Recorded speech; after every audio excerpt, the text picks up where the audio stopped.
Applications की बात करें कैनोनिकल डिस्ट्रीब्यूशन फंक्शन की, तो उसमें जो एक सबसे अहम और सिग्निफिकेंट एग्जांपल है वो पैरामैग्नेटिज्म की है। पैरामैग्नेटिज्म में हम एक ऐसा सिस्टम या सब्सटेंस कंसिडर करते हैं जिसके अंदर एटम्स को हम मैग्नेटिक डोमेन्स के तौर पर कंसिडर करते हैं, और हम उस सिस्टम का जो मीन मैग्नेटिक फील्ड या मैग्नेटिक डाइपोल मोमेंट है उसकी वैल्यू को जो है ना एवेलुएट करते हैं using canonical probability distribution function. और साथ ही साथ हम उसकी जो मैग्नेटाइजेशन और ससेप्टिबिलिटी जो है उसको भी हम एक्सप्लोर करते हैं।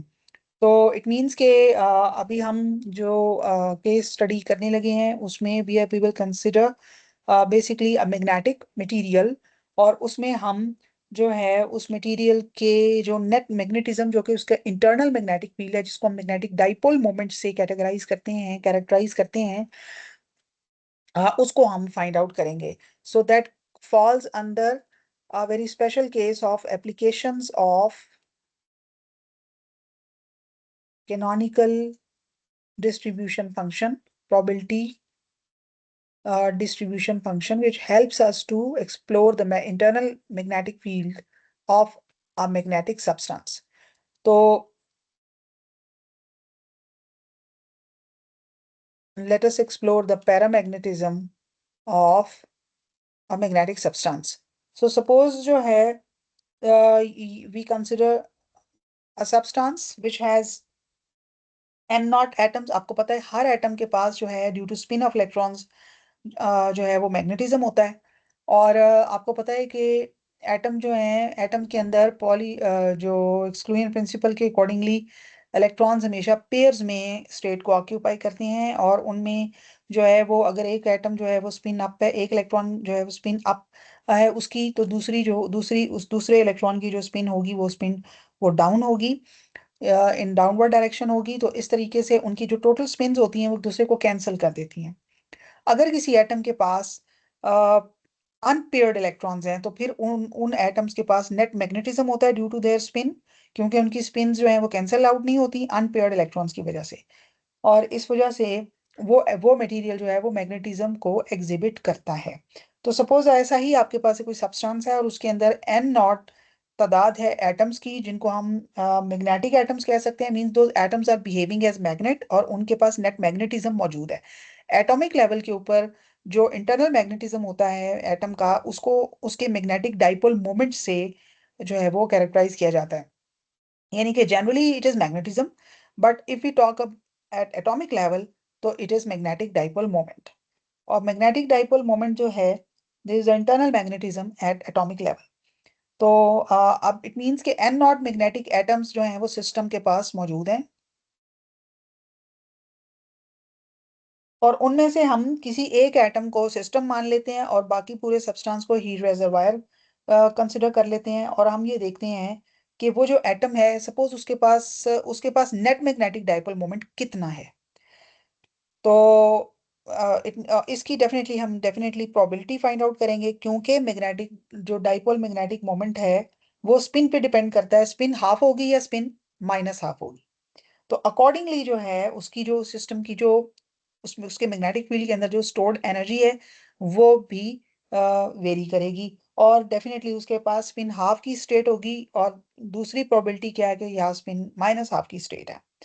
सो इसको हम अगर सम अप करें तो दो स्टेट्स बनती हैं, एक स्पिन हाफ के साथ और एक स्पिन माइनस हाफ के साथ। अब हमें नहीं पता कि वो जो अनपेयर्ड इलेक्ट्रॉन है उस एटम के अंदर जिसको हम एक सिस्टम कंसिडर कर रहे हैं और उसके मुकाबले में बाकी सब्सटेंस को हीट रिजर्वायर कंसिडर कर रहे हैं, तो वो जो एटम है उसके पास जो अनपेयर्ड इलेक्ट्रॉन है उसकी जो एनर्जी जो है वो उसकी जो स्पिन है वो प्लस हाफ है या माइनस हाफ है।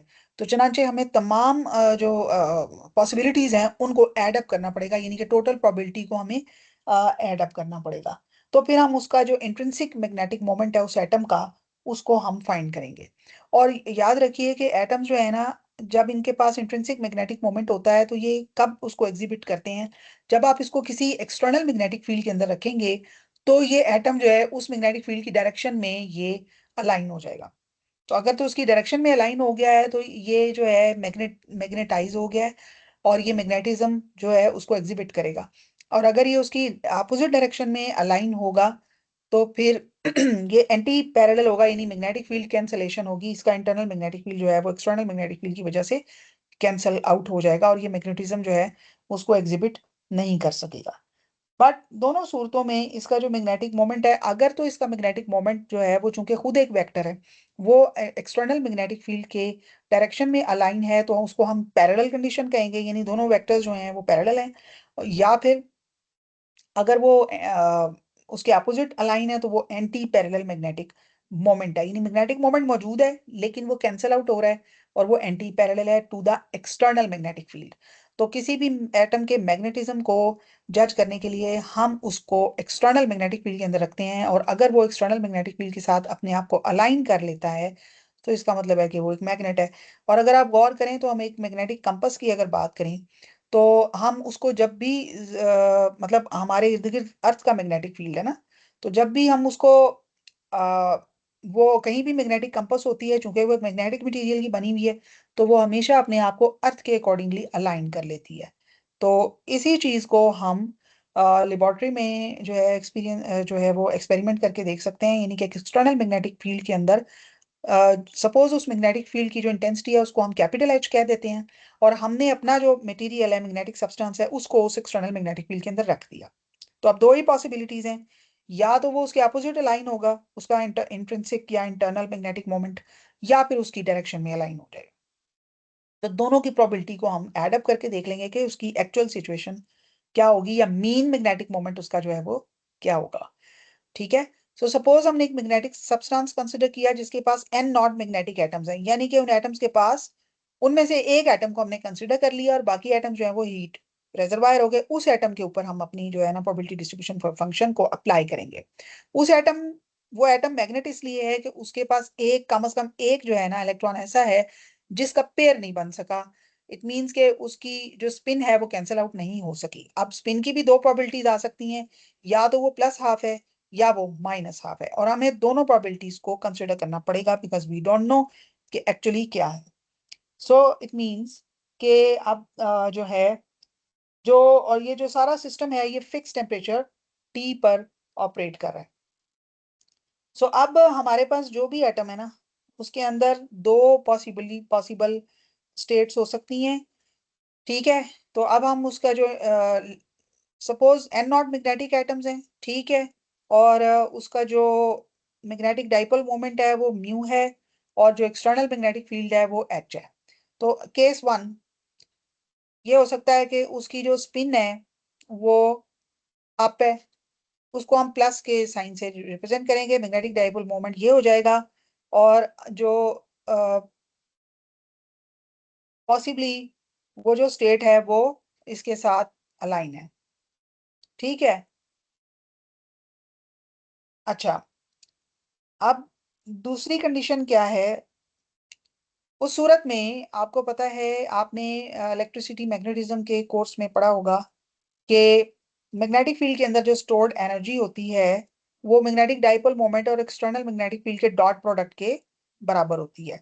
यानी ये फार्मूला आप इस फार्मूले से, यानी कि जो एनर्जी फील्ड एनर्जी जो मैग्नेटिक फील्ड के अंदर स्टोर होती है वो मैग्नेटिक डाइपोल मोमेंट, जो अगर आपने कोई magnetic dipole moment external magnetic field के अंदर रखा है तो उसके वो उसके डॉट प्रोडक्ट के बराबर होगी।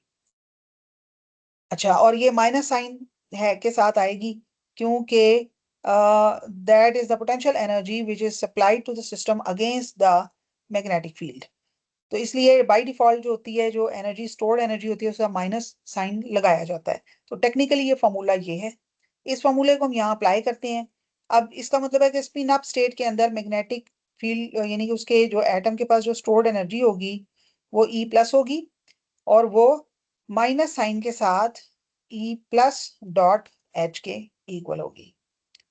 अच्छा, अब इस स्टेट की जो प्रोबेबिलिटी है साथ ही साथ हम उसको भी डिस्कस कर लेते हैं।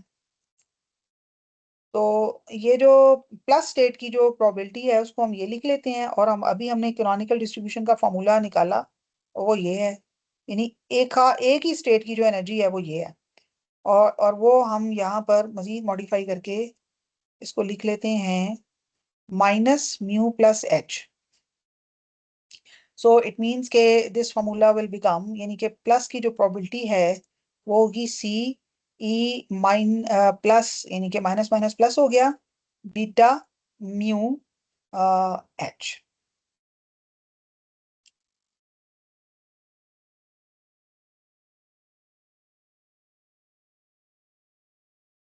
तो इसको हम कह देते हैं 1। अच्छा जी, अब केस टू की तरफ आते हैं। केस टू में स्पिन डाउन हो सकती है। Let's discuss case two. Case two में स्पिन डाउन हो सकती है। स्पिन स्पिन डाउन जो है उसको हम माइनस साइन से रिप्रेजेंट करते हैं। और उस केस में जो मैग्नेटिक डाइपोल मोमेंट है वो ये होगा, सबस्क्रिप्ट में माइनस आ जाएगा, और वो हम कह सकते हैं कि वो एंटी पैरेलल है। सपोज के वो एंटी पैरेलल है टू एच।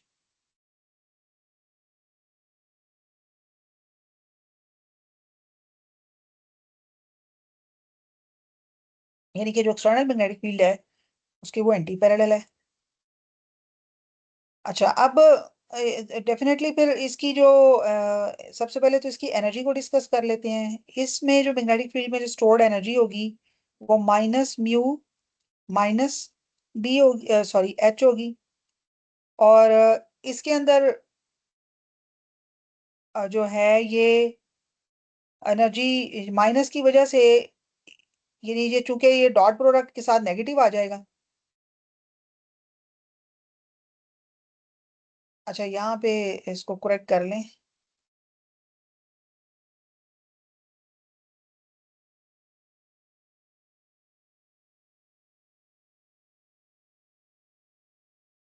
ठीक है, ये जो हमारा डॉट प्रोडक्ट है ना इसके साथ आएगा न, अच्छा म्यू इसके साथ नेगेटिव आ जाएगा।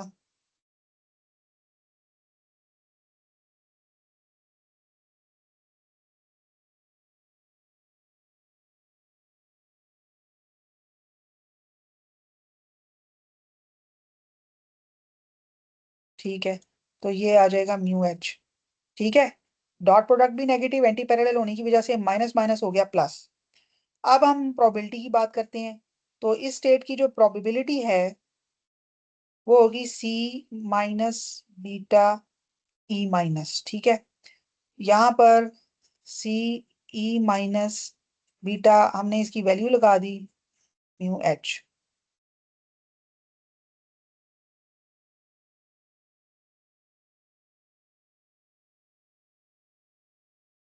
तो ये प्रोबेबिलिटी हमारी बन गई स्पिन डाउन स्टेट की। अच्छा, अब जो है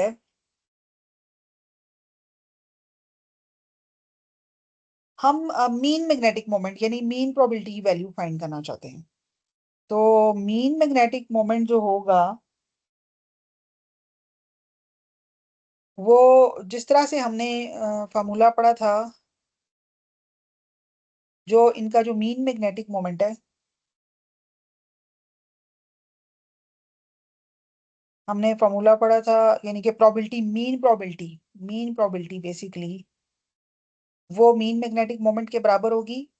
और वो हमारा जो फार्मूला था that was sigma E minus beta E R Y R over minus beta E R. ये फार्मूला था मीन प्रोबेबिलिटी का। तो इसी तरह से अगर हम mean magnetic moment find out करें, यानी कि ये जो हमारी जो मीन प्रोबेबिलिटी है ना, ये मीन मैग्नेटिक मोमेंट को पॉइंट आउट कर रही है। और इसका मतलब ये हुआ, we can write it as external magnetic field के साथ जब हम रखेंगे तो ये probability of U plus probability of minus U overall, दोनों प्रोबेबिलिटीज का सम। यानी यहाँ पे हम इसको यू स्टेट से मल्टीप्लाई करेंगे ऊपर, और डिनोमिनेटर में हम इसको म्यू से मल्टीप्लाई नहीं करेंगे, और सिर्फ प्रोबेबिलिटीज का सम लेंगे डायरेक्ट। तो जब हम इसको लिखेंगे तो ये बन जाएगा वी विल कॉल इट, यानी कि वो जो मीन प्रोबेबिलिटी का फॉर्मूला था ना उसको, वो जो मीन प्रोबेबिलिटी है उसको हम म्यू एच बार कह रहे हैं। और दोनों के साथ म्यू मल्टीप्लाई होगा। लेट्स से कि म्यू वाज द स्टेट, और जनरलाइज हमने कर दिया उसको, प्लस और माइनस से हटा दिया है। ठीक है, तो यानी कि इसके साथ भी म्यू की वैल्यू आ गई, और इसके साथ भी, यानी कि ये भी म्यू है और एक किस्म का ये भी म्यू है। इसको सबस्क्रिप्ट में ना समझें, ये प्रोडक्ट प्रोडक्ट है। ठीक है, तो magnetic dipole moment for positive spin यानी कि स्पिन अप, और फॉर स्पिन डाउन, तो इसके साथ आपने मल्टीप्लाई किया। ठीक है, जो जैसे कि मीन प्रोबेबिलिटी का फार्मूला था, तो म्यू जो है ना ये बाहर आ गया कॉमन, और अंदर आ गया सी प्रोबेबिलिटी प्लस सी प्लस, और ये पॉजिटिव की थी बीटा म्यू एच, और नेगेटिव की थी माइनस बीटा म्यू एच, और इसके साथ भी सी आ गया। ये प्रोबेबिलिटीज के फॉर्मूले लगाए हैं। ठीक है, उसके बाद नीचे हमने इनका इनका सम ले लिया, बीटा म्यू एच प्लस सी।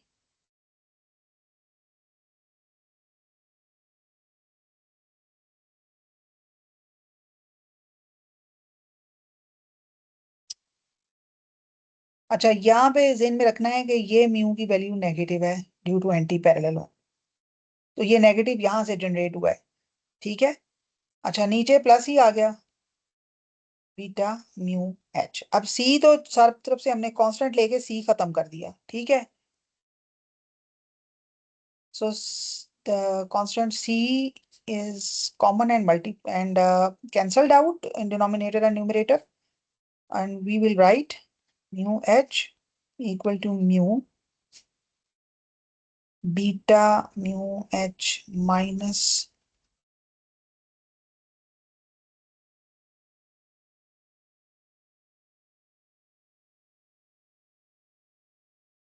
अच्छा, अब ये जो फॉर्मूला है ना एक्सपोनेंशियल का, ये tan हाइपरबोलिक के बराबर होता है।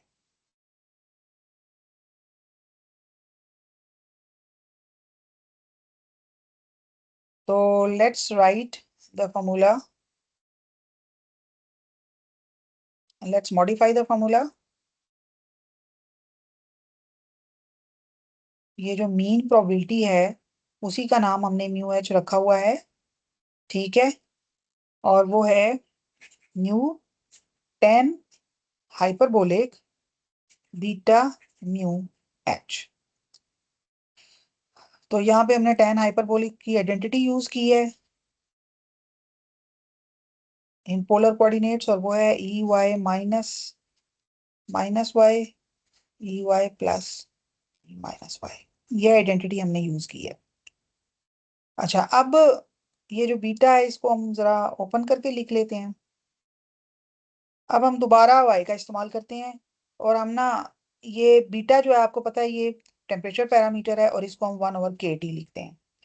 इट मीन्स के ये बेसिकली वैल्यू कुछ इस तरह से है।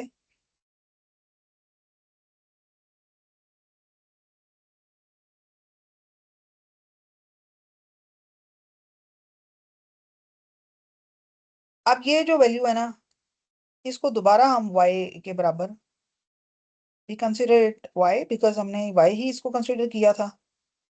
ठीक है, tan h y का हमने फॉर्मूला लिखा है, तो इसका मतलब है ये वैल्यू y के बराबर है। अब हम अगर देखें तो ये टेम्परेचर पे डिपेंड करती है, ये मैग्नेटिक फील्ड पे भी, ये जो एक्सटर्नल मैग्नेटिक फील्ड है ना इस पे भी डिपेंड करती है। म्यू और h, म्यू और k तो कांस्टेंट है, क्योंकि ये मैग्नेटिक डाइपोल मोमेंट है उसका, ये कांस्टेंट है क्योंकि ये जो भी तादाद है इलेक्ट्रॉन्स की उनसे जनरेट हो रहा है। अच्छा, तो ये एक्सटर्नल मैग्नेटिक फील्ड और टेम्परेचर पे डिपेंड करता है, लेकिन यहाँ पर हम इसकी टेम्परेचर डिपेंडेंस जो है ना उसको देखेंगे, क्योंकि एक्सटर्नल मैग्नेटिक फील्ड भी कांस्टेंट है हमारे केस में। तो अगर टेम्परेचर, इसके आगे से फिर फर्दर दो केस बनेंगे। या तो जो है ना टेम्परेचर की वैल्यू बहुत ज्यादा है, यानी कि फर्स्ट केस क्या है कि temperature is very very large, very large, यानी कि बहुत ज्यादा टेम्परेचर की वैल्यू है। टेम्परेचर की वैल्यू बहुत ज्यादा है, तो ये जो डिनोमिनेटर है ना बड़ा होने की वजह से इसकी वैल्यू कम हो जाएगी, यानी उस सूरत में y की वैल्यू जो होगी ना, इस प्रोडक्ट की वैल्यू वो 1 से छोटी होगी। ठीक है, तो अगर वो 1 से छोटी होगी तो ये जो tan h y है इसकी हम इसमें इनकी एक्सपेंशन हम जो है ना पावर सीरीज के जरिए एक्सपेंशन करके देख सकते हैं। तो इसके फॉर्मूले के अंदर अगर हम e ऑफ y को एक्सपैंड करें तो वो लिखा जाएगा इस तरीके से, और अगर e ऑफ माइनस वाई को एक्सपैंड करें तो वो इस तरीके से लिखी जाएगी। इसी तरह नीचे भी आ जाएगी 1 + y 1 - y।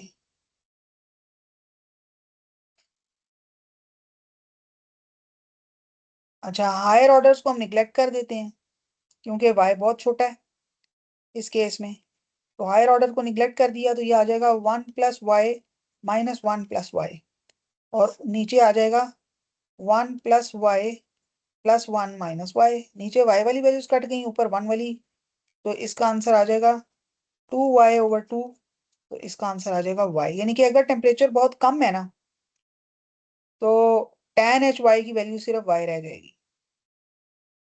तो अगर tan h y की वैल्यू सिर्फ 1 y रह जाएगी फॉर लार्ज टेम्परेचर वैल्यूज, तो जो का मीन वैल्यू होगी उस पे क्या फर्क पड़ेगा, वो था ये फॉर्मूला। तो वो क्या बन जाएगा μy, यानी कि म्यू, और यहाँ पे हमने लिख दिया μh/kT, यानी वैल्यू बन जाएगी μ² h/kT। तो ये होगा मीन मैग्नेटिक मोमेंट उस सूरत में जब टेम्परेचर की वैल्यू बहुत हाई है सिस्टम के। अच्छा, इसी तरह हम दूसरा केस अब देख लेते हैं। अगर जो है केस 2, उसमें हम देख लेते हैं कि T इज वेरी स्मॉल। अगर T बहुत स्मॉल है तो μh/kT जो है आ, इसकी वैल्यू 1 से तो बहुत बड़ी आएगी। ठीक है, यानी y जो है ये 1 से काफी बड़ा है। अगर y जो है ये 1 से बड़ा है तो tan h y जो होगा ना इसकी वैल्यू 1 की तरफ जाएगी जैसे। ठीक है, सो tan की जो वैल्यू है ना ये 1 की तरफ जाएगी। उस वक्त tan h y की जो वैल्यू होगी ये 1 होगी। इसको मैथमेटिकली वेरीफाई किया जा सकता है। तो हमारा जो मीन मैग्नेटिक मोमेंट है उस वक्त उसकी वैल्यू क्या होगी, वो है म्यू tan h y, और यहाँ पर इसकी वैल्यू 1 हमने पुट कर दी तो इसका मतलब है ये म्यू के इक्वल आ जाएगा, यानी कि जो मीन होगा वो मैग्नेटिक मोमेंट के ही इक्वल होगा जो भी वैल्यू है, चाहे वो प्लस का है चाहे वो माइनस का है, सिर्फ मैग्नीट्यूड कंसिडर करेंगे। अच्छा, अब ये तो हमने देख लिया कि जो मैग्नेटिक मोमेंट्स हैं उनको टेम्परेचर की डिपेंडेंस के साथ हम किस तरीके से डिफाइन कर सकते हैं। उसमें हमने दो केसेस देखे और दोनों में हमने देखा कि मीन मैग्नेटिक मोमेंट की वैल्यू डिफरेंट होगी। इसी तरह से हम पैरामैग्नेटिज्म के केस में यहाँ पर मैग्नेटाइजेशन की टर्म को भी डिफाइन कर सकते हैं। तो मैग्नेटाइजेशन जो होती है ये होती है कि अगर आपके पास, यानी कि सिस्टम के पास जो total magnetic dipole moment per unit volume होता है ना उसको हम कहते हैं मैग्नेटाइजेशन। ठीक है, तो अगर यहाँ पे जो सिस्टम है उसके पास फिक्स वॉल्यूम था V, और उसके अंदर जो एटम्स थे वो थे N, तो यहाँ पर आपके पास आप लिख सकते हैं इसको N, यानी कि N उसके पास एटम्स थे, उन सब के पास मैग्नेटिक डाइपोल मोमेंट था, और हर एटम का जो मैग्नेटिक डाइपोल मोमेंट था वो म्यू था। तो आप टोटल तादाद से उसको मल्टीप्लाई करेंगे तो सिस्टम का टोटल मैग्नेटिक मोमेंट आ जाएगा। ठीक है, और इसको आप डिवाइड कर देंगे उसके वॉल्यूम से, तो ये मैग्नेटाइजेशन की डेफिनेशन है। अब इसमें ये जो N/V है ना, ये हमने शुरू में डिफाइन किया था N0, तो आप उसको रीविजिट कर लें तो ये इस वैल्यू को हम एन नॉट कह सकते हैं, यानी कि total number of particles per unit volume. ठीक है, तो इट मीन्स के मैग्नेटाइजेशन का जो फॉर्मूला होता है वो एन नॉट म्यू के बराबर होता है और उसको कैपिटल एम से डिनोट किया जाता है। ये उसकी फंडामेंटल डेफिनेशन है। अब हम देखेंगे, चूंकि ये म्यू दो केसेस के लिए है, for high temperature and for low temperature, mean की वैल्यू देखेंगे कि मीन उसकी एवरेज वैल्यू क्या है, तो उसमें मीन मैग्नेटाइजेशन आ जाएगा और वो डेफिनेटली फिर अपने मीन के इक्वल होगा। तो उसमें दो केसेस हो जाएंगे, for high tea, high value of T, इसके अंदर हम मैग्नेटिक मोमेंट की जो वैल्यू अभी फाइंड की है वो फाइंड कर देंगे, वो डाल देंगे, यानी कि mu square H over K T. ठीक है, और अगर जो है लो वैल्यू है टेम्परेचर की तो फिर क्या होगा, तो अभी हमने फाइंड आउट किया है तो वो वैल्यू यहाँ पे इंसर्ट हम कर देंगे। सिर्फ what we will do, that we will only insert the value of mean magnetic moment, क्योंकि हम मीन मैग्नेटाइजेशन फाइंड करना चाह रहे हैं, तो वो हो जाएगी एन नॉट म्यू। ठीक है, तो मैग्नेटाइजेशन के भी दो केस हो गए। इसी तरह से एक और एबिलिटी होती है सिस्टम की, ससेप्टिबिलिटी, यानी कि to susceptibility means to up to which extent the material can be magnetized। तो यानी कि जब एक्सटर्नल मैग्नेटिक फील्ड के अंदर हमने उसको रखा, तो इसका इसका मतलब है कि we define another term of magnetization, magnetism, उसको हम कहते हैं ससेप्टिबिलिटी, और बिल्कुल आसान अल्फाज में उसको magnetization per unit external electric field define किया गया है, और उसको ग्रीक लेटर काय से उसको डिनोट किया गया है लिटरेचर में। तो इसका मतलब है कि this is what we want to calculate. ये जो ससेप्टिबिलिटी है ये भी टेम्परेचर डिपेंडेंट होगी। ठीक है, और फॉर ससेप्टिबिलिटी जो है फॉर हाई टी, हम मैग्नेटाइजेशन की जो वैल्यू अभी फाइंड की है वो डाल देंगे यहाँ पे, यानी कि mu naught square H over K T, और इसमें जो है एच की वैल्यू नीचे भी आ रही है वो कैंसिल हो गई, and that would be N naught mu square over K T. इसी तरह फॉर स्मॉल